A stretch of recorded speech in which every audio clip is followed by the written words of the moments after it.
அனைவருக்கும் வணக்கம். இன்றைய தலைப்பு மாணவர்களுக்கு அரசியல் தேவையா தேவையில்லையா என்ற நடுவராக திரு மு. புகழேந்தி, நிறுவனர் தலைவர்.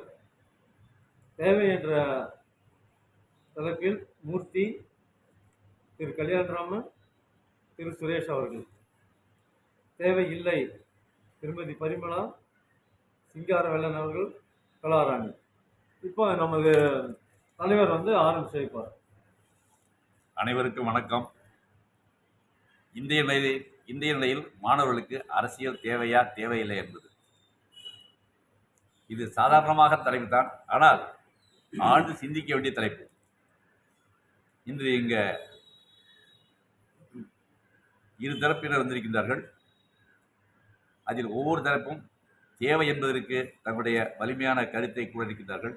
தேவையில்லை என்பதற்கு மற்றொரு தரப்பினர் வலிவான கருத்தை கூறுகின்றார்கள். பட்டிமன்றம் என்றால் அதற்கு ஒவ்வொருவரும் ஒவ்வொரு காரணம் கூறுகின்றார்கள். விக்ரமாதித்தன் பட்டி என்ற ஒரு மந்திரி இருக்கிறார். அவர் விக்ரமாதித்தனோட தம்பி அல்லது மந்திரியாக இருக்கிறார். அவர் விக்ரமாதித்தன் தெய்வத்திடம் வேண்டி தான் 1000 ஆண்டுகள் வாழ வேண்டும் என்றும் வரம் வாங்கியுள்ளார். பட்டிக்கு வருத்தமாகிவிட்டது. எப்படி இருவரும் ஒன்றாகவே வாழ வேண்டும் என்று நினைத்துவிட்டு நீங்கள் மட்டும் எப்படி தனியாக போய் 1000 ஆண்டுகள் வாழ்வதாக வரம் வாங்கினீர்கள் என்ற அப்பொழுது விக்ரமாதித்தன் சகனமாகிவிட்டது. நிறைய பட்டி சென்று காளி கோயிலில் வரம் கேட்கிறார். அவர் வாழ்ற அதே ஆண்டுகள் நான் வாழ வேண்டும் அப்படின்ட்டு. அப்பொழுது அந்த காளி மிகவும் உத்தமனான ஒருவருடைய தலையை கொண்டு வந்து இங்கு படைத்தால் நான் உனக்கு கேட்ட வரம் தருகிறேன் என்று காளி கூறியதாக.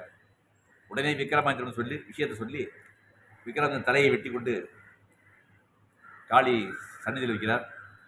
காளி அவருக்கு அதே மாதிரி 2000 ஆண்டு கொடுத்தது. இவர் 1000 கேட்டால் 2000 கொடுத்துச்சு பட்டிக்கு. இங்கே விக்ரமாதித்தன் சொன்னோன்னே, என்னப்பா நான் 1000 தான் வாங்கினேன், நீ 2000 வாங்கிட்டேன்னு கேட்குற. நீ 2000 ஆண்டு வாழ வைக்கிறார். இங்கே தான் வாக்கு திறமை, பட்டியோட வாக்கு திறமை. அந்த வாக்கு இல்லையா எந்த அளவுக்கு திறமை. நாடாறு மாதம் நீ 6 மாதம் அரசாடு, 6 மாதம் காட்டுக்கு. அப்போ அரசாடு நாடு கணக்கெடுத்தோம்னாக்க நீ 1000 வருஷம் வந்துடுவேன், அது ஒரு 1000 வந்துடும், 2000 ஆச்சு அப்படின்னு சொல்லி கணக்கு பண்ணதாக ஒரு பேச்சு இருக்கு. ஆக இப்படி வாக்கு உண்மைதான் பட்டிமன்றத்துடைய சிறப்பு. அதற்காகத்தான் பட்டி மண்டபம், அது மண்டபம் மண்டபம் என்று பெயர் வைத்திருக்கிறார்கள். இப்பொழுது நமது பட்டிமன்றத்தில் தேவை என்பது குறித்து திரு மூர்த்தி அவர்கள், அதாவது அவர் நமது சங்கத்தினுடைய துணைத் தலைவர், துணை நிறுவனர், முதல் முறையாக பட்டிமன்றத்தில் கலந்து கொண்டு உரையாற்றி இருக்கின்றார். அவருடைய உரையை எல்லோரும் கேட்போம். வணக்கம். சாதாரணமாக பேசுறதே இல்லை. நான் இதில் பட்டிமன்றம் குறித்து சொல்லியிருக்கிறேன். தேவையா இருக்க சொல்லியாச்சு. தேவை என்று அரசியல் தேவையான்னு இருக்காங்க. அதில் இப்போ எங்கள் அப்பா பார்த்தீங்கன்னா, எங்கள் அப்பா பள்ளிக்கூடம் போல போயிருக்காரு. இருந்தாலும் அரசியலில் மாணவர்களுக்காக அரசியலில் கலந்துக்கிட்டு நிறைய விஷயங்கள்லாம் எங்கள் அப்பா பள்ளிக்கூட பருவத்தில் இருக்கும்போதே அரசியலில் இருந்திருக்கார் அவர். அதனால் அரசியல் அதாவது 1945 எங்கள் அப்பா தொடர்ந்து அரசியலில் இருந்து கல்லூரி நம்ம பள்ளி படிப்பு தான் படிச்சிருந்தார். அந்த பள்ளி படிப்பு இதுலேயே எங்கள் அப்பாவெல்லாம் தொடர்ந்து அரசியல்லையும் இருந்தார். பள்ளி 8ஆம் வகுப்பு தான் அந்த காலத்தில் அவர் தான் படிச்சிருந்தார். அதனால் மாணவர்கள் படிக்கும் பொழுதே அரசியலும் தேவை. எங்கள் அப்பாலாம் சுதந்திரத்துக்காக நிறைய போராடி இருக்கிறாரு. அந்த காலகட்டத்திற்கு அந்த நேரத்துக்கு வேண்டிய அரசியலில் தீவிரமாக தான் ஈடுபட்டு இருந்தார். மாணவர்கள் பெரும்பாலும் இப்போ என்ன சொல்கிறாங்கன்னா, படித்தவர்கள் தான் அரசியலுக்கு வரணும். அந்த காலத்தில் படிக்கலை, அதனால் அரசியலில் யாரும் இல்லை. இப்போ பெரும்பாலும் பேசுவது மாணவர்கள் படித்தவர்கள் அரசியலுக்கு வரணும், படிக்காதவங்களாம் நாட்டை இது பண்ணிடுறாங்க, குட்டிச்சோர் ஆயிடுச்சு அப்படின்றது தான் பெரும்பாலோட பேச்சு. ஸோ அதனால் மாணவர்கள் கல்லூரியில் படிக்கும்போதோ அந்த பள்ளிப்பருவத்திலே அந்த அரசியலில் வந்து கொஞ்சம் தெரிஞ்சுக்கிட்டு இந்த மாதிரி வருவது நல்லது அப்படின்னு சொல்றீங்க. பள்ளிப்படி நல்லது என்று மக்கள் சேவைக்காக பாடுவது நல்லது என்று நான் வந்து தெரிவித்து என்னுடைய உரையை மறுத்துக் கொள்கிறேன். நன்றி ஐயா, எனக்கு இந்த வாய்ப்பை கொடுத்தது. இப்பொழுது நமது மூர்த்தி சார் அவர்கள் மிகவும் அருமையாக அரசியல் தேவை மாணவர்களுக்கு என்று ஆணித்தரமாக கூறியிருக்கிறார்கள். ஆணித்தரமான ஆணிக்கு 6 5 8 அலங்கம், இது அதை விட ஆழமானதாக கூறியிருக்காரு. ஏன்னா அவங்களுடைய தந்தையாருடைய வாழ்க்கை அவருக்கு சிறப்பானது. தாம்பரத்தை பொறுத்தவரை காந்தியே அழைச்சிருக்க அளவுக்கு அவர் வந்து அந்த காலத்தில் சிறப்பு வந்திருக்கிற அரசியல் எந்த அளவுக்கு தேவை என்பதை அவர் உணர்ந்திருக்கிறார் இள வயதிலேயே. அதனால தான் தேவை என்று தேவையில்லை தேவை என்று அவர் பேசியிருக்கிறாரு. இப்போ தேவையில்லை என்பது குறித்து நமது பேராசிரியர் பரிமளம் அவர்கள் பேசுவார்கள். அனைவருக்கும் வணக்கம். இன்றைய தலைப்பு எனக்கு அளித்தது என்னன்னா, மாணவர்களுக்கு அரசியல் தேவையா தேவையில்லையா. நான் வந்து தேவையில்லை அப்படின்ற அணியில பேசுறதா இருக்கேன். இன்னைக்கு இப்போ அரசியல்னு எடுத்துக்கிட்டோம்னா, அரசியல்ன்றது கட்சி சண்டையாக தான் இருக்கு. அதாவது முன்ன இருந்த மாதிரி பொது நோக்கத்துக்கான சண்டை கிடையாது. இன்றைய அரசியல் என்பது வெறும் கட்சி சண்டையாக தான் இருக்கே தவிர அதில் பொது நோக்கம் இருக்க மாதிரி தெரியல. அதுதான் என்ன சொல்லுவாங்கன்னா, உண்மையை சொல்ல 20 வழிகளும் பொய்யை சொல்ல ஒரு வழியும் இருந்தால் எப்போவுமே அரசாங்கம் வந்து அந்த ஒரு வழியை தான் தேர்ந்தெடுக்குமா, இந்த பொய் சொல்கிற அந்த ஒரு வழியை தான் தேடி போகுமா. இதுதான் அரசாங்கத்தோட இயல்பு அப்படின்னு ஜார்ஜ் பெர்னார்ட் ஷா சொல்கிறாரு. இப்படிப்பட்ட இந்த அரசியல்ன்றது ஒரு பெரிய போர்க்களமாக தான் இன்னைக்கு இருக்குது. இந்த போர்க்கள கடல் அளவு பிரச்சனைகள் அந்த மாதிரி தான். இதில் மாணவர்கள் பங்கெடுப்பது அப்படின்னு சொல்கிறது என்னென்னா, அவங்களுக்கு அந்த அளவுக்கு வந்து கல்வி அறிவோ அனுபவ அறிவோ மன முதிர்ச்சியோ கிடையாது. மாணவர்கள் வந்து பள்ளி கல்லூரி 2 இதுலேயுமே பார்த்திங்கன்னா அவங்களுடைய கவனம் எல்லாமே நம்ம என்ன சப்ஜெக்ட் எடுக்கலாம், என்ன படிக்கலாம், என்ன வேலைக்கு போகலாம், அந்த மாதிரியான ஒரு சுய சிந்தனையில் தான் இருக்கும். பொதுவான நோக்கன்றது அந்த அளவுக்கு இருக்கிறது இல்லை, மாணவர்களிடையே இருக்கிறது இல்லை.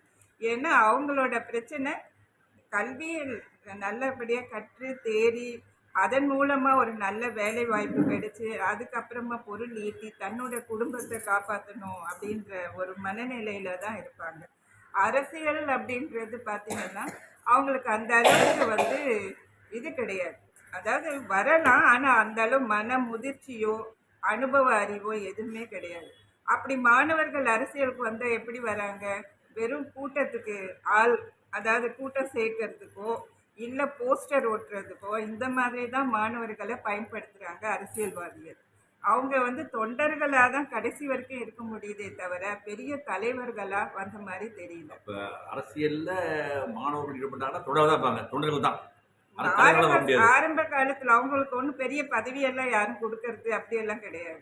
என்ன பண்ணுவாங்க, இந்த கட்சி பிடிக்கும், அந்த கட்சி தலைவர் பிடிக்கும், அந்த கட்சி போஸ்டர் ஓட்டுவோம், இல்லை வந்து கூட்டத்துக்கு ஒரு ஆள் கூட ஒரு கூட்டம் சேர்ப்போம், அப்படி தான் இருக்காங்களே தவிர பெரிய பதவியில் இருக்க மாதிரி தெரியல. ஏன்னா அவங்களுடைய நாலேஜ் வந்து அந்த அளவுக்கு இல்லைன்ற மாதிரி தான் பொதுவில் ஒதுக்கி வைக்கிறாங்க. ஆனால் மாணவர்கள்கிட்டையும் குறை இருக்குது. என்னென்னா அவங்களுக்கு அந்த அளவுக்கு மன முதிர்ச்சி கிடையாது. இப்போ அரசியலுக்கு வரவங்க வந்து நிறைய அவமானங்களை சந்திக்கணும், வந்து சொல்கிற அந்த வசை மொழிகளுக்கெல்லாம் பதில் சொல்லணும், உடையாமல் இருக்கணும், பக்குவம் வேணும். அது வந்து மாணவர்களுக்கு கிடையவே கிடையாது. அந்த ஸ்டேஜில் சொல்லப்போனால் மாணவர்களுக்கு வந்து தொட்டதுக்கெல்லாம் கோபந்தான் வரும். தன்னோட அதிகாரத்தை நிலைநாட்டணும்னு தான் அவங்க முயற்சிப்பாங்க.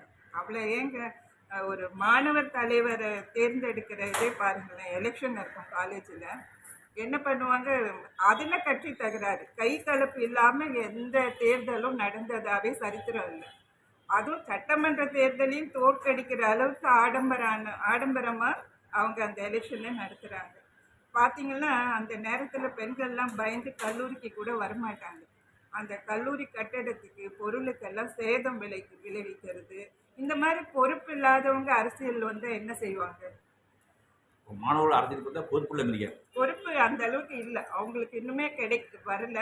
அப்படிப்பட்டவங்க அரசியல் வர்றது அவங்களுக்கும் ஆபத்து, பொதுமக்களுக்கும் பெருசா ஒன்றும் அவங்களால செய்ய முடியாது அப்படின்றது தான் என்னோட கருத்து. கல்வி கற்கிற தலமா தான் கல்லூரி பள்ளிகள் இருக்கணுமே தவிர, இந்த போட்டி, பொறாமை, சண்டை, அரசியல்ல இருக்கிற அந்த ஈடுபாடு அதெல்லாம் இருந்தா அவங்களால கண்டிப்பா கவனம் செலுத்தவே முடியாது. கல்வியில அவங்களால கவனம் செலுத்த முடியாது. பெற்றோர்கள் பாவம் கடனை வாங்கி அவங்கள படிக்க வச்சு பண்றாங்க. அதெல்லாம் தெரியாம இந்த மாதிரி அரசியல்ல ஈடுபட்டு சண்டை போட்டுட்டு அவங்க வாழ்க்கையும் கெடுத்துட்டு பெற்றோர்களுடைய கனவையும் கெடுத்துட்டு இவங்களால குடும்பத்தையே காப்பாற்ற முடியாதப்ப எப்படி ஒரு நாட்டை காப்பாற்றுவாங்க? அவங்களால ஒரு பெரிய வேலை கிடைக்காது. பின்னாடி ரியலைஸ் பண்ணி பிரயோஜனமே இல்லை. ஓ, அதுக்கப்புறம் பார்த்தீங்கன்னா, அதிகாரத்தை விரும்பாதவன் தான் எப்பவுமே அதை அடையிறதுக்கு தகுதியானவன். ஆனால் இந்த மாணவர்கள் பார்த்தீங்கன்னா அப்படி கிடையாது. ஒரு ஹாஸ்டல்னு எடுத்துட்டிங்கன்னா கூட பாருங்களேன், ஒரு தோசையில் ஒரு கல் இருந்தால் கூட பெரிய தகராறு, அதுக்கு ஒரு கூட்டம், அதுக்கு ஒரு ஸ்ட்ரைக்கு எல்லாம் பண்ணுவாங்க. போராடலாம், நம்மளோட கருத்தை வைக்கலாம். ஆனால் அதில் தேவையில்லாத அழிவெல்லாம் ஏற்படுத்துகிற மாதிரி நடந்துக்கிறாங்க. இவங்களுக்கு இன்னுமே அந்த பொறுப்புணர்ச்சியோ பொறுமை இல்லைங்கிறீங்க? இல்லை, கண்டிப்பா இவங்களுக்கு அந்த பொறுமையும் மன முதிர்ச்சி கிடையாது. அப்படிப்பட்டவங்க அரசியலுக்கு வந்தா கண்டிப்பா பொது நோக்கத்தோட சேவை செய்யவே மாட்டாங்க. முதல்ல அவங்க குடும்பத்தை காப்பாற்றட்டும், அதுக்கப்புறம் நாட்டை காப்பாற்றட்டும் அப்படின்றத என்னோட கருத்து. திருமதி பரிமளம் அவர்கள் ஆசிரியராக இருந்தால் மாணவருடைய மனதை அறிந்து வலிமையாக தன்னுடைய கருத்தை வைத்துள்ளார். இந்த வலிமையை இப்பொழுது வடக்கறிஞர் திரு கல்யாணராமன் அவர்கள் எப்படி மாற்றுவார் என்பதை பார்ப்போம். இனிய மாலை வணக்கம். இன்றைய மாணவர்கள் அரசியலில் ஈடுபடணுமா வேண்டாமா, இதுதான் அப்படி இன்றைய தலைப்பெற்றலாம். இதுக்கு என்னுடைய அணித்தரமான கருத்து மாணவர்கள் ஈடுபட வேண்டும். என்னன்னா, இன்றைய மாணவர்கள் தான் நாளைய தலைவர்கள். இன்றைய மாணவர்கள் இன்னைக்கு யாரு இன்னைக்கு தலைவர்களாக இருக்காங்களோ அவங்கெல்லாம் நேர்த்தி மாணவர்களாக இருந்து வந்தவங்க தான். அவங்க நாளைக்கு சட்டம் ஆள போடுறவங்க. ஆக்சுவலாக என்ன இந்த அரசியல்ன்றது என்ன, ஆட்டை ஆடுறது முக்கியமாக என்ன, அரசியலுடைய கடைசி ஒரு குறிக்கோள்னு ஆட்சி தாற்பயம். தாற்பயமும் குறிக்கோள் எல்லாமே என்ன, எல்லா ஒரு அரசியல் கட்சியுடைய கடைசி நாட்டை ஆளணும், மக்களுக்கு நல்லது செய்யணும். அதுதான் இல்லை அதுதான் குறிக்கோள். இறுதி குறிக்கோள் ஆட்சி, நல்லது மக்களுக்கு ஆட்சி. இன்னும் அது இல்லைன்னா குறிக்கோள் இல்லாத ஒரு அரசியல் அது திசை தெரியாம போயிடும். ஆக்சுவலா அந்த மாதிரி ஒரு குறிக்கோள் அடையறதுக்கு ஒரு அரசியல் போய் ஒரு ஆட்சின்றது என்ன, ஒரு சட்டத்தினுடைய ஆட்சி. நம்ம இந்த இந்தியாவை பொறுத்தவரை ஒரு சட்டத்தின் ஆட்சி ஆக்சுவலாக நடந்துட்டு இருக்கு. அந்த சட்டம் பண்றோம் அப்படின்னும் போது மாணவர்களுக்கு முன்னாடியே தாம் என்ன பண்ண வேண்டும் என்ற நினைவு செய்ய. மேடம் ஒன்று சொன்னாங்க, தோசை இட்லிலாம் சண்டை போடுறாங்கன்னு. நான் தோசை இட்லிலாம் வேண்டாம், இது மிகப்பெரிய ஒரு ஃபியூச்சரை பற்றி பேசிட்டு இருக்கோம். நம்ம ஆட்சி நாளைக்கு என்ன தேவை அப்படின்றது ஒரு ஒரு நெளிவு சுழிவுகள்லாம் ஏற்கனவே அரசியலில் இருக்கிறவங்களுடைய தொடர்பு முன்னாடி இருக்கும்போது அது மிகப்பெரிய ஒரு அனுபவத்தை மாணவர்களுக்கு முன்னாடியே தரும். இந்த அரசியல் என்றது அவங்களுக்கும் பல விதத்தில் ஹெல்ப் ஆகும் ஆக்சுவலாக. ஏன்னா இப்போ ஒருத்தர் ஒரு அரசியலில் போடுற வச்சு அங்கே 4 சம்பந்தமான ஆளுங்க இருப்பாங்க ஆக்சுவலாக. அது மாணவர்களுக்கு பர்சனலாக அவங்களுடைய பர்சனல் டெவலப்மெண்ட்டுக்கும் பல விதத்தில் உதவி பண்ணும். அதாவது இன்னொன்று சொன்னாங்க, இங்கே மாணவர்களாக இருக்கிறவங்க மாணவர்களாக தான் இருப்பாங்கல்ல. இப்போ அதெல்லாம் கிடையாது. மாணவர்களாக எல்லா கட்சியிலையும் மாணவர்கள் அணியினே இருக்கு, இளைஞர் அணி இருக்கு. ஆக்சுவலாக அவங்க தான் நல்லா பண்றாங்க, இறங்கி பண்றாங்க, கைட் பண்றாங்க, இது பண்றாங்க. வயசானவங்க பின்னாடி பேசிட்டு போறாங்க, அவ்வளவுதான். இன்னைக்கு மிக அழிவா துணிஞ்சு செயல்படுறவங்க இளைஞர்கள் தான்.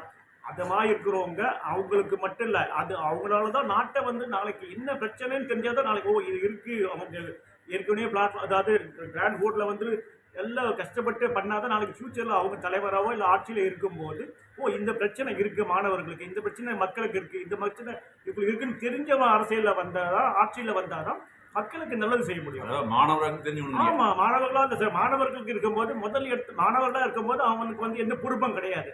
பட் அவன் பொறுப்பாக இருக்கிறவங்களுடைய தொடர்பில் இருக்கான். அப்போ அவன் வந்து நாளைக்கு வந்து ஃபியூச்சரில் வந்து அரசியலில் நல்ல ஒரு பதவியில் வரும்போது ஓஹோ இந்த பிரச்சனை நம்ம அனுபவிச்சோம், நம்மளுக்கு ஒரு அண்ணன் அனுபவிச்சார், நம்ம அண்ணன் தலைவர் அனுபவிச்சாரு, இதை வந்து இப்போ இருக்கிறவங்க மக்களுக்கு இருக்கக்கூடாதுன்றதை பண்ணுறதுக்கு வசதியாக இருக்கும். இதுதான் நாட்டுக்கு தேவை ஆக்சுவலாக. அதனால மாணவர்கள் கண்டிப்பாக நான் சொல்கிற வந்து அரசியல் வந்து கலாட்டா பண்ணுறதோ இது பண்ணுறதோ கிடையாது. ஆக்சுவலாக ஒரு ஒரு ஒரு நல்ல ஒரு ப்ராஸ்பெக்டிவ் பாலிடிக்ஸ் சொல்கிறாங்க, நல்ல ஒரு அனுபவமான ஒரு ஒரு ஒரு ஒரு நேர்மையான இதுவான பாலிடிக்ஸ் தான் நான் சொல்கிறேன். ஹானரபிள், சரி சொன்னமே ஹானரபிள், அதாவது என்ன அது மாதிரி ஒரு பாலிடிக்ஸ் நிச்சயமாக மக்களுக்கு தேவை. அது மாதிரி ஒரு பாலிடிக்ஸ் வந்து மாணவர்களுடைய படிப்பையோ இல்லை அவங்களுடைய ஃபியூச்சரையோ எந்த விதத்திலும் பாதிக்காது. அதாவது ஃபுல் ஃப்ளெட்ஜ் அரசியலையே இருக்கணும்னு சொல்ல வரல, அரசியலில் ஒரு தொடர்பில் இருக்கணும், அதுதான் ஒன்று போகிறது. மற்றபடி அவங்களுடைய படிப்புக்கு கூட தான் முதல்ல ப்ரையாரிட்டி கொடுக்கணும், அது தொடர்ந்து பண்ணணுன்றது சொல்லி மாணவர்கள் கண்டிப்பாக அரசியல் தொடர்பில் இருக்கணும்னு சொல்லி நான் என்னுடைய உரையை முடிச்சுக்கிறேன். நன்றி, வணக்கம். மாணவர்கள் அரசியலில் வர வேண்டும் என்பதையும் அவர் ஏன் வர வேண்டும் என்பதையும் ஆணித்தரமாக நமது வழக்கறிஞர் கூறியுள்ளார். அவருடைய கருத்துக்கள் மிகவும் ஏற்க முடியாததாக இருக்கின்றது. ஆனால் அதை எப்படி கெட்டவர் பண்ண போறார் என்பதை இப்பொழுது பார்ப்போம். திரு சிங்காளன் அவர்கள் பேசுகிறார்கள். அனைவருக்கும் வணக்கம். அரசியல் தேவையில்லை, மாணவர்களுக்கு அரசியல் தேவையில்லை என்றுதான் நான் சொல்ல வந்திருக்கிறேன். ஏன்னா இன்னைக்கு நடக்கிற நிலைமைகளுக்கு அரசியல் இன்றைக்கு பள்ளிக்குள்ளே நுழைந்திருக்கிறது, கல்வி விஷயத்திலே நுழைந்திருக்கிறது. ஆனால் எப்படிப்பட்ட அரசியல் இங்கு நடைபெற்று கொண்டிருக்கிறது என்பதை மக்கள் அனைவரும் அறிவார்கள். ஏன்னா இன்னைக்கு வந்து அரசியல் பண்ணிட்டு தான் இன்னைக்கு மாணவர்களை கெடுத்து கொண்டிருக்கிறாங்க. இன்றைக்கி மக்கள் அவங்க பாவம், அவங்க அவ்வளோ பாதிப்பு ஏற்படுத்தியிருக்காங்க. அரசியல் வந்து பொதுமக்களை, இன்னும் சொல்ல போனால் மாணவர்களை கடும் சிதைவுக்கு ஆளாகி இருக்கிறது. அப்படிப்பட்ட ஒரு அரசியல் தான் இன்றைக்கி ஒவ்வொரு மாணவர்கள் கையில் கூட அந்த கொடியை கட்டிக்கிறாங்க, புது புது பேண்டுகளெல்லாம் அனுப்பிச்சிக்கிட்டு அதை பற்றி ஒரு அரசியலாக பண்ணிக்கிட்டு இருக்காங்க.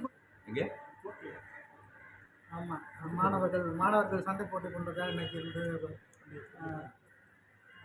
எத்தனையோ வருடம் ஆனாலும் நடந்த போது பாதிக்கப்பட்டார்கள் மக்கள். இன்னைக்கு இளைஞர்கள் வந்து பல வகையில் பாதிக்கப்பட்டு தான் இருக்கிறாங்க. அரசியல் வந்து இன்னைக்கு அந்த காலத்தில் இருந்த எல்லா காலத்துலேயும் வந்து இன்னைக்கு எந்த நல்ல ஈடுபாடும் இல்லை மக்களுக்கு. ஏன் அப்படின்னு சொன்னால் சுதந்திர காலத்துலேருந்தே அப்படித்தான் மக்கள் வந்து எதையுமே முழுசாக தெரிஞ்சுக்கலை.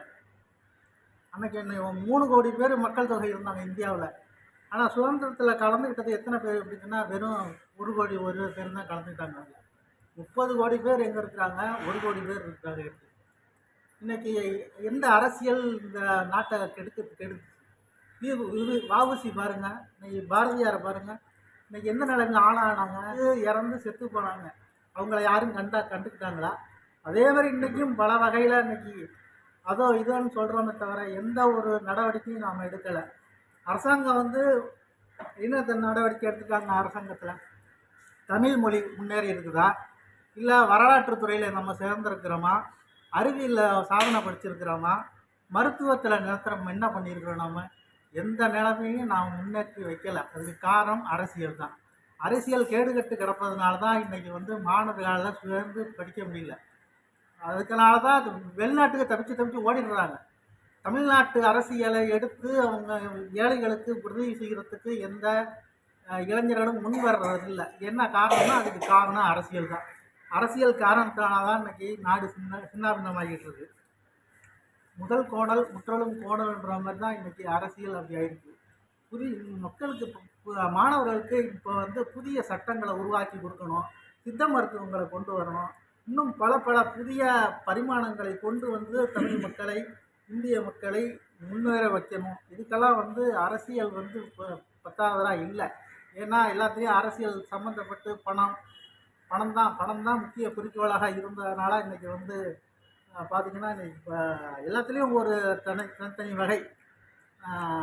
பள்ளியை பார்த்திங்கன்னா தனி பள்ளி, அரசியல் பள்ளி, அவர்களுக்கு மட்டும் பணம் கொடுக்கப்படுகிறது, அது ஒன்று பக்கம். இப்படி பல வகையில் இளைஞர்கள் கருத்து கொண்டிருக்கிறார்கள் என்று சொல்லி. இது அது அரசியல் தான் காரணம் நினைக்கிறேன். ஆமாம், அரசியல் தான் வந்து எதுலேயுமே முழுசாக விடலை என்று கூறி வாய்ப்புக்கு நன்றி கூறி விடைபெறுகிறேன். நன்றி, வணக்கம். நமது சிங்காரவளவன் அவர்கள் அரசியல் தேவையில்லை என்பதற்கு அதாவது இன்றைய சூழ்நிலைக்கு ஏற்ப கருத்துக்களை பரிமாறியுள்ளார்.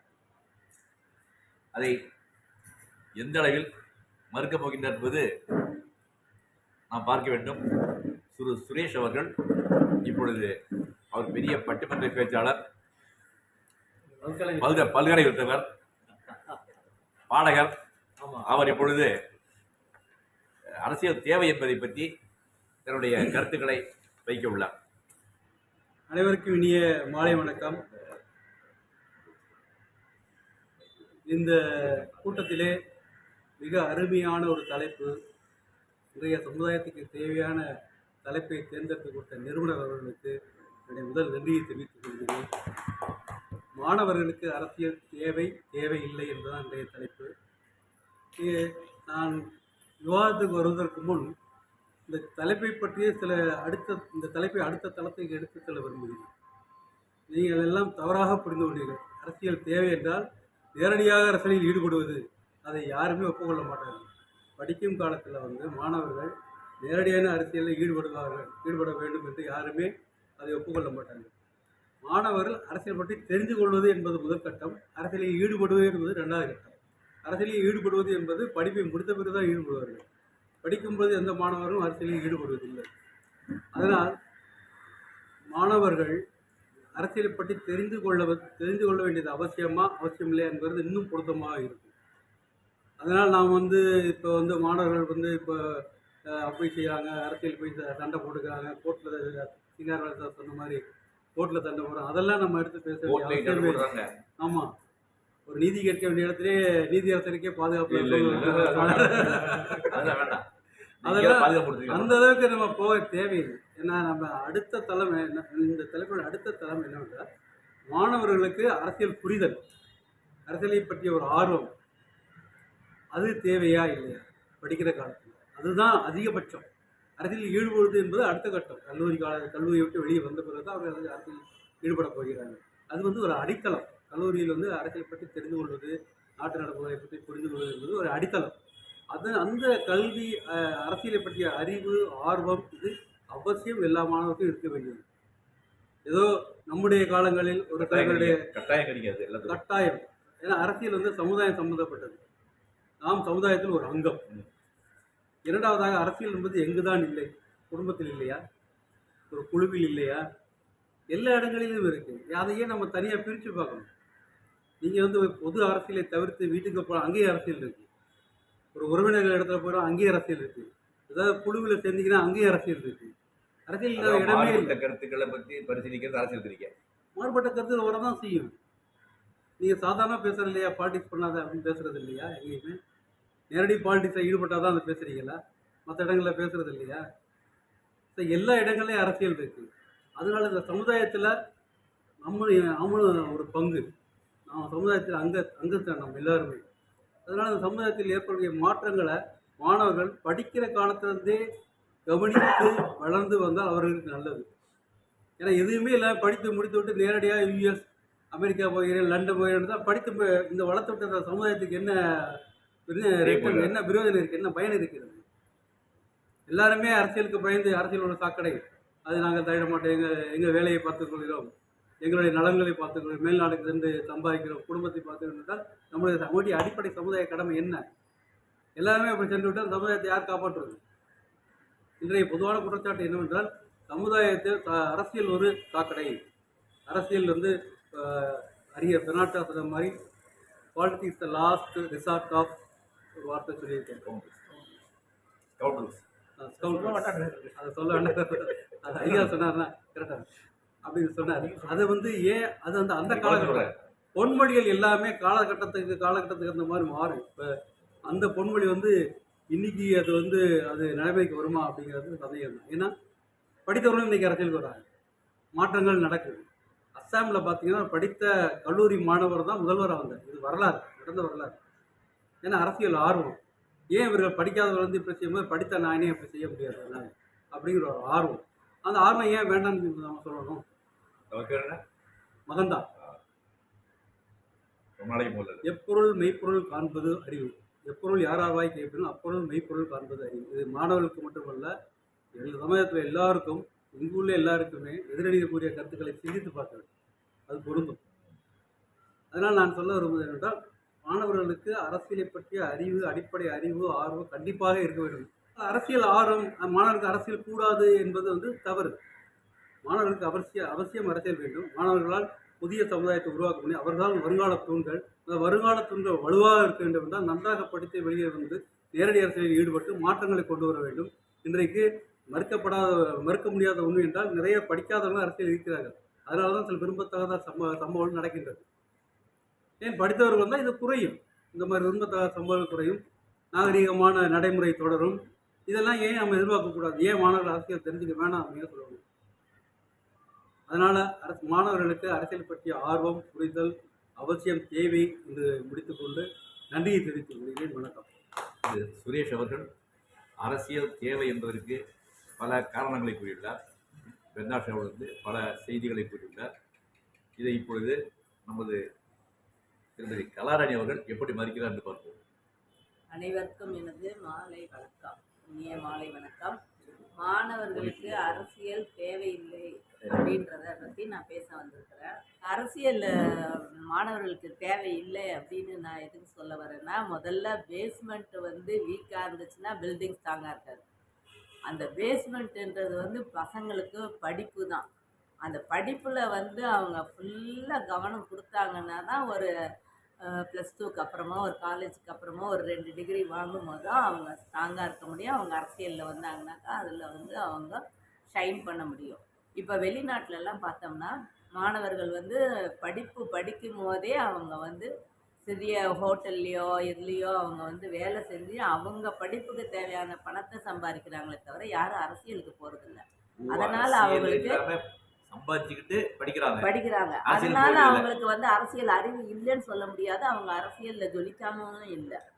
அந்த படிப்பு முடிகிற வரைக்கும் அவங்களுக்கு தேவையான பணத்தை அவங்க சம்பாரிச்சுக்கணுன்ற அந்த ஒரு அதாவது தான் சொந்த காலில் நிற்கணுங்கிறத வந்து மாணவர்கள் நிரூபிக்கிறாங்க. மாணவர்கள் வந்து எதில் வந்து தலையிட்டாலும் அதில் அவங்க ஜெயிக்கிறாங்க. சாதாரணமாக அவங்க வந்து ஒரு போராட்டம்னு அவங்கள கூப்பிடுறாங்கன்னா ஸ்டூடெண்ட்ஸ் வந்தாச்சு அப்படின்னாக்கா அதை ஒன்றும் பண்ண முடியாது அப்படிங்கிற அளவுக்கு அவங்க வந்து ஒரு நல்ல நேமை வந்து சம்பாரித்து வச்சுருக்காங்க. அவங்க முதல்ல வீட்டில் அம்மா அப்பா பேச்சையே முதல்ல அவங்க மதிக்கிறது இல்லை.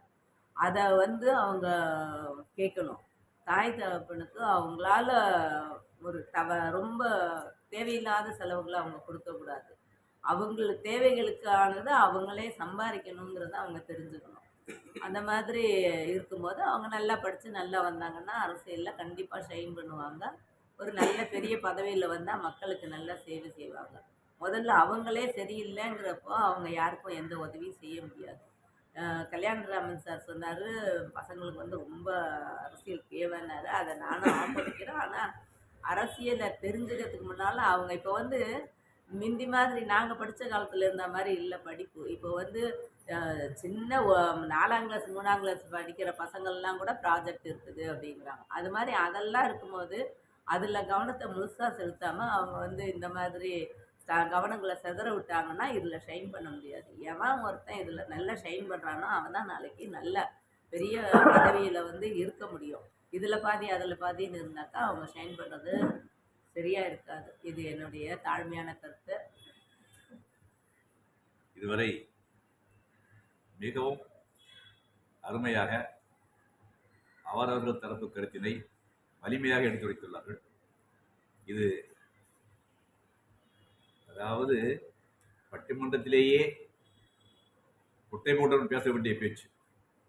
அந்த அளவுக்கு அற்புதமான கருத்துக்களை கூறியுள்ளார்கள் எடுத்துக்காட்டுகளோடு.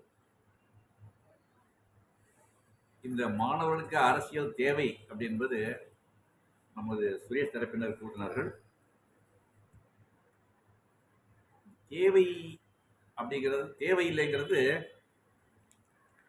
நமது பரிமளா அவர் டைப்புக்கு கூறினார்கள். தேவையா தேவையில்லையாங்கிறது ஒரு சங்கடமான கேள்வி பதில். நான் பிஏ எக்கனாமிக்ஸ் தான் படித்தேன். அப்போ வந்து பாலிடிக்ஸு ஒரு ஆப்ஷனல் சப்ஜெக்ட், அதாவது ஆன்சிலரின்னு சொல்லுவாங்க. ஆன்சிலரி அதில் வந்து politics is the last resort of scoundrels. Politics தேவை அப்படிங்கிறத பார்த்தோம்னா தேவை தான்.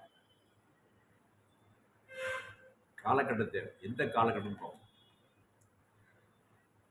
சுதந்திர போராட்டம் நடந்தப்ப, ஏன்னா அந்த காலத்தில் வந்து உயிர் பிரச்சனை, மனிதனுடைய உரிமை பிரச்சனை, வழியே இல்லை. நமது மூர்த்தி அவர்கள் கூறினார், அவருடைய தந்தையார் சுதந்திர போராட்டம் ஈடுபட்டார். 2 சம்பவங்கள் போடுது. சுப்பிரமணிய சிவா நம்ம கேள்விப்பட்டிருப்போம், ரொம்ப அழகாக இருப்பார், அந்த அளவுக்கு அறிவாளி. அவர் திருவனந்தபுரம் படிச்சுட்டு இருந்த போது படிச்சுட்டு இருந்தார் மாணவரா, பாட்டி சொல்றாரு. ஏன்னா அன்னைக்கு சுதந்திர வேட்கை கொழுந்து விட்டு எரிஞ்ச காலம்.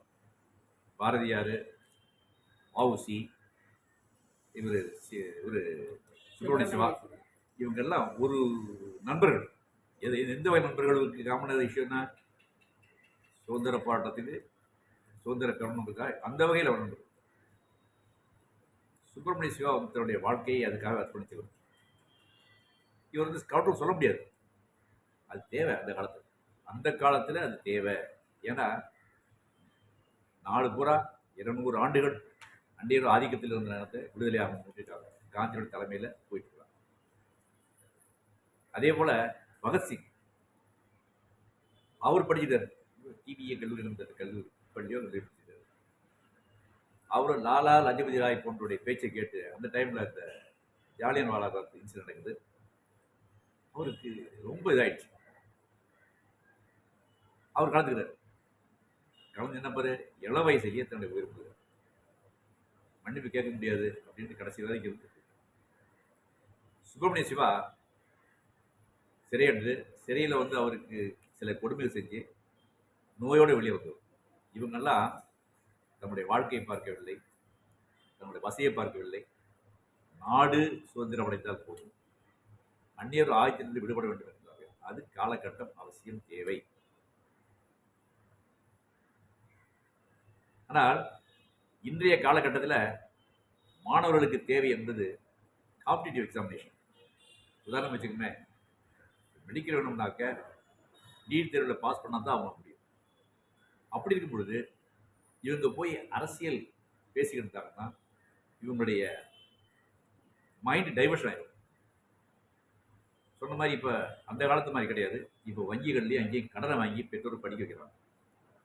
முதல் முறையாக அந்த பெற்றோருடைய கடமையை நிறைவேற்றி விட்டது மாணவருடைய கடமை.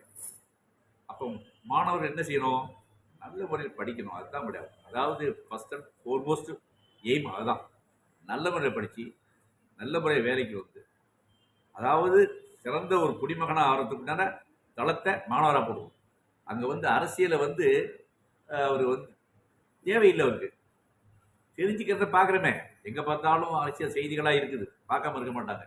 அது தெரிஞ்சுக்கிறது எது நல்லது கெட்டது அவர் தெரியவாங்க. ஏன்னா மாணவன் 14 வருஷம் 15 வருஷம் வயசு வந்துச்சுனால அவனுக்கு வந்து நல்லது கெட்டது தெரியக்கூடிய அனுபவம் இருக்குது, ஆற்றல் வந்துருக்கு. அப்போ என்ன ஆயிடுச்சு, அரசியலில் சேர்ந்தாங்கன்னா அரசியலுக்கு போனால் இப்போ தலைவர்களாக சொல்லுவாங்க அரசியலுக்கு மாணவர்களை வாங்கப்பாங்க. எதுக்காக? அவங்களுக்கு பலவேர் ஆகிறதுக்கு. அதுக்காக மேடம் சொன்ன மாதிரி அவங்களுக்கு கொடி பிடித்து வருவாங்கள ஒழிய மாணவர்களுக்கு வந்து சொன்ன மாதிரி வாய்ப்பு கொடுக்க மாட்டாங்க. வாய்ப்பை ஏற்றுக்கொள்ளக்கூடிய மனநிலை இருக்காது. ஏன்னா அப்போ போயிட்டாங்கன்னா படிப்பு போயிடும். இன்னைக்கு போட்டியில் படிச்சுப்பேன்னா உலகம் பூரா வந்து யாதும் ஊரே யாவரும் கேளீர் என்று நம்ம கணியன் பூங்குன்ற செய்து நடந்துட்டு இருக்கு. உலகத்தில் போய் எங்கே பார்த்தாலும் இந்தியா இருக்கான், தமிழன் இருக்கான். தமிழன் இல்லாத நாடே கிடையாது. தமிழன் பூரா ஒரு நாட்டை சேர்ந்தாலும் இந்தியாவில் தமிழன் தான் நடந்து மற்றவர்கள் இருக்க முடியாது. அவ்வளோ அளவுக்கு இருக்காங்க. எல்லா நாட்டிலும் இருக்காங்க. எல்லா நாட்டிலையும் தமிழ் சங்கங்கள் வச்சுருக்காங்க. எல்லாம் தமிழ்நாட்டில் கூடியிருக்கு. அப்படி வந்து உலகம் பூரா பரவி இருக்கிறாங்க நம்ம மாணவர்கள், மக்கள் 1.5 கோடி தமிழர்கள் தந்த மாணவர்கள் மக்கள் பரவி இருக்காங்க. அப்படி போக வேண்டிய காலத்தில் இவர் அரசியலுக்கு வந்து இந்த இள வயசில் செஞ்சாங்கன்னா வாழ்க்கையை அர்ப்பணிச்சிடும். வாழ்க்கை அர்ப்பணியில் வாழ்க்கை ஒன்றும் இல்லாம போகும், வீணாயிடும். அதனால் ஆகும்போது அரசியலை தெரிஞ்சிக்க வேண்டியது முக்கியம். ஆனால் அரசியல் ஈடுபடக்கூடியது மாணவ பருவத்தில் நல்லதாக இருக்காது. இப்ப நம்ம குழந்தைங்களே வந்து போய் அரசியல் ஈடுபட்டு படித்தா படிப்பு போயிடுமே. ஏன்னா ஒவ்வொரு சப்ஜெக்ட் பயங்கரமாக இருக்குது. அவங்க அது தேடி வரணும். அவங்க இப்போ 10th எக்ஸாமினேஷன் இருக்குது. அதில் பார்த்தா அவங்க எய்ம் கிடைக்கணும், இன்ஜினியரிங் கிடைக்கணும், மெடிசன் கிடைக்கணும், விரும்ப பாடம் கிடைக்கணும். அப்போ தான் அவங்கள ஷைன் பண்ண முடியும். அது அருளில்லாருக்கு அபரம் இல்லை, பொருளில்லாருக்கு இவ்வளகம் இல்லை. என்னத்தான் நம்ம வந்து சொன்னாலும் பணம் இல்லைன்னா ஒன்றும் முடியாது. வச்சுக்கோங்க, நமது மூர்த்தி சார் இன்னைக்கு சுண்டல் கொடுத்துருக்காரு. இது சாதாரணமானது இல்லை. அவர் வந்து வீட்டில் ஒரு 100-200 செலவு பண்ணி தான் சுண்டல் நம்ம அவர்கிட்ட கொடுத்துருக்காரு. இது பணம் இல்லைன்னா கொடுக்க முடியுமா அவரு? அதுவும் தேவை. பணம் தான் அப்படின்னு கிடையாது, பணமும் தேவை. அந்த பணமும் தேவைங்கிறதுக்காக தான் மாணவர்கள் படிக்க வேண்டும். அவங்களுடைய எய்ம் வந்து அதிகமான மதிப்பெண்கள் பெற்று தங்களுடைய வாழ்க்கை தரத்தை உயர்த்தி கொள்ள வேண்டும். அதன் பிறகு அவர்களுக்கு விருப்பமானால் அரசியல் ஈடுபடலாம். அப்பொழுது அவர்களுக்கு நல்லது கெட்டது அறிந்து கொள்ளுவார். அப்பொழுதும் அடாவடித்தனத்துக்கு போகக்கூடாது. நல்ல கருத்துக்களை தெரிந்து நல்ல செய்திகளை மக்களுக்கு பரப்ப வேண்டும். உண்மையை கடைபிடிக்க வேண்டும். இப்போ பாலிட்டிக்ஸ் ராசன் சொன்னேன், காந்தியை வச்சுக்கோமா, லாஸ்ட் ரிசார்ட் ஆஃப் கவுண்டர்ஸ் அவர் சொல்ல முடியாது. அவர் வந்து சத்தியசோதனை எழுதுகிறார். தன்னுடைய தவறையே தந்தைக்கு எழுதி மன்னிப்பு இருக்கிறார். அதனால தான் அவர் வந்து காந்தி மகாத்மானவர். அப்போ அவர் வந்து ஸ்கவுண்டர் சேர்க்க முடியாது. Politics last resort of scoundrel சொன்னார். ஆனால் அது காலம் பூரா கடைபிடிக்க முடியாது. அது ஏற்புடையது அல்ல. பாதி இப்படி இருப்பாங்க, பாதி அப்படி இருப்பாங்க. நல்லவர் இருப்பாங்க, தீவிரம் இருப்பாங்க. எப்படி வந்து 50% நல்ல தீமை இருக்குது அதுபோன்று நமக்கு மாணவர்களே தவிர அரசியலை அறிந்து கொள்வதும் இருந்தால் கூட அரசியல் இன்றைய காலகட்டத்தில் நிச்சயம் தேவையில்லை. அப்படி தேவையாக இருந்ததுன்னா அந்த மாணவனுடைய வாழ்க்கை பாதிக்கும், அது அந்த குடும்பத்தை பாதிக்கும். அந்த குடும்பம் பல குடும்பம் பாதிச்சுன்னா சமுதாயத்தை பாதிக்கும். அதனால் மாணவர்கள் வந்து அரசியலுக்கு தேவையில்லை, அரசியல் ஈடுபாடு தேவையில்லை என்று என்னுடைய தீர்ப்பை நீதிபதி பற்றி முடித்து விடுகிறேன். இதுவரை நடந்த நம்முடைய பட்டிமன்ற நிகழ்வுகளை நமது துணை நிறுவனர் துணைத் தலைவர் மூர்த்தி அவர்கள் சுருக்கமாக எடுத்துரைப்பார்கள். இதுவரை நடுவர் மாணவர்களுக்கு அவர் தேவையில்லை என்பதற்கான காரணங்கள், அரசியல் தேவையில்லை என்பதை நிறைய உதாரணங்கள் எடுத்து கொடுத்து மாணவர்களுடைய நலன் எப்படியெல்லாம் பாதிக்கப்படும், அதனால் அரசியல் அவர்களுக்கு தேவையில்லை என்பதை தீர்ப்பாக சொல்லி கொடுத்துருக்கிறார். நாம் அந்த தீர்ப்பை ஏற்றுக்கொள்கிறோம்.